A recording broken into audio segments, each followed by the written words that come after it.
સુરતમાં ચકચારિત નાસિરનગર ભૂતિયા ડિમોલિશનને લઈ હવે અધિકારીઓ સાથે પદાધિકારીઓ પણ ખોખો રમત રમતા થઈ ગયા છે।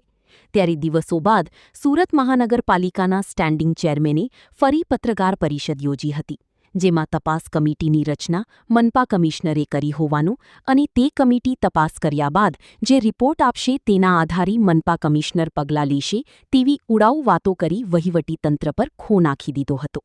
જો કે પત્રકારોએ સવાલોનો મારો ચલાવતા જ અધવચ્ચે રાજન પટેલે પત્રકાર પરિષદ છોડી દીધી હતી અને ચાલતી પકડતા મીડિયાકર્મીઓ પણ તેઓ પાછળ પડ્યા હતા, પરંતુ રાજન પટેલે આખરે પાલિકા કચેરીમાંથી જ નીકળી જવાનું મુનાસિબ માની લીધું હોય તેમ તેઓ કારમાં બેસી રવાના થઈ ગયા હતા। કમિશનરશ્રીએ આપ લોકોને માહિતી આપી દીધી છે।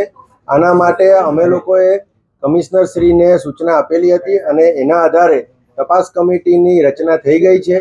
તપાસ કમિટીનો જે રિપોર્ટ આવશે તે કમિશનરશ્રી અમને રજૂ કરશે, એટલે રિપોર્ટ આપ સમક્ષ અમે રજૂ કરી દઈશું। હું એ જ કહું છું, તપાસ કમિટીના માટે નિમાઈ ગઈ છે, આ હાઈકોર્ટ મેટર થઈ ગઈ છે, આના માટે હું હમણાં જવાબ આપી શકું તેમ નથી।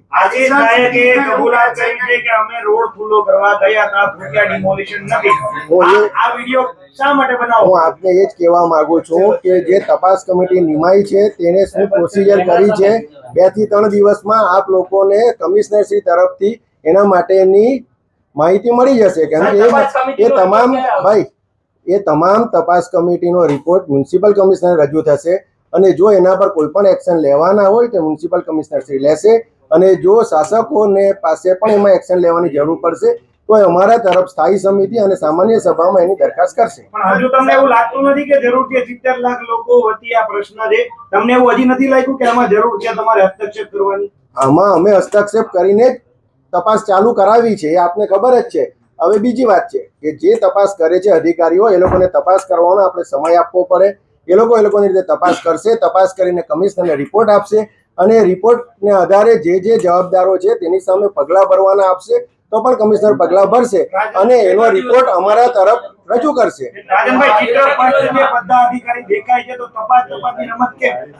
જો એ હવે તપાસનો વિષય છે, તપાસ થાય છે અને તેનો રિપોર્ટ અમને રજૂ થશે, બસ મારે એનાથી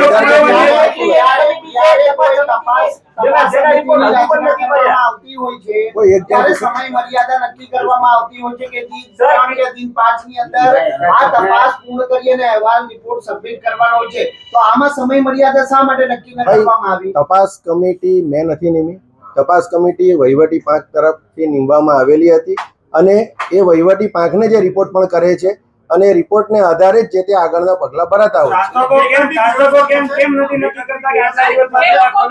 ત્યારે હું એ જ કહું છું, તપાસ કમિટીના રિપોર્ટને આધારે જે પગલાં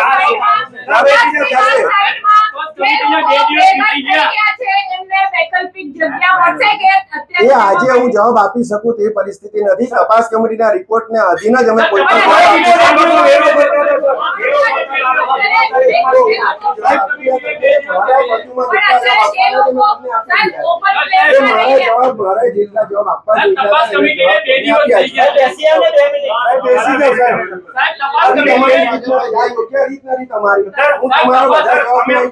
મીડિયાને માર્યા ત્યારે પણ યોગ્ય નથી સાહેબ। અમારા